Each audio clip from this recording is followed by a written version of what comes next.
Saint Martin দ্বীপে কি আসলেই মার্কিন ঘাঁটি হচ্ছে?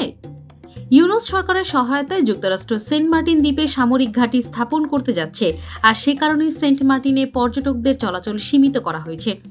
পরিকল্পিতভাবে সামাজিক যোগাযোগ মাধ্যমে এমন গুজব ছড়াচ্ছে একটি মহল। আসলে কি সেন্ট মার্টিনে তৈরি হচ্ছে মার্কিন সামরিক ঘাঁটি? এমন সম্ভাবনার কথা উড়িয়ে দিয়েছেন বিশেষজ্ঞরা। তারা বলছেন, সেন্ট মার্টিন মোটেও সামরিক ঘাঁটি করার জন্য উপযুক্ত স্থান নয়। ঘাঁটি বিষয়ক প্রোপাগান্ডাকে মিথ্যা তথ্য বলে উড়িয়ে দিয়েছে স্বয়ং যুক্তরাষ্ট্র। তাহলে কেন সেন্ট মার্টিনে পর্যটকদের ভ্রমণ সীমিত করা হলো?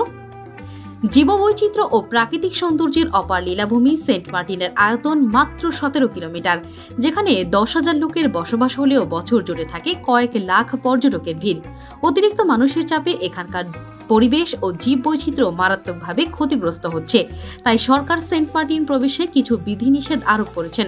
সরকারের সিদ্ধান্ত অনুযায়ী নভেম্বরে পর্যটক যেতে পারবেন, কিন্তু রাত যাপন করতে পারবেন না। ডিসেম্বর ও জানুয়ারিতে যেতে পারবেন এবং রাত যাপন করতে পারবেন, তবে 2000-এর বেশি পর্যটক প্রবেশ করতে পারবে না। পরিবেশগত বিপর্যয় রক্ষায় সরকারের এমন উদ্যোগ কি আপনি সমর্থন করেন? নাকি মার্কিন ঘাঁটি হওয়ার একটা ব্যাপার আছে যা আমরা জানি না? অথবা এমন গুজব উড়িয়ে দেওয়াও যায় না? মার্কিন উদ্দেশ্যে যদি এমনটি হয়, তাহলে বাংলাদেশ কি হারাতে বসেছে সেন্ট মার্টিন? আপনার কি মনে হয়?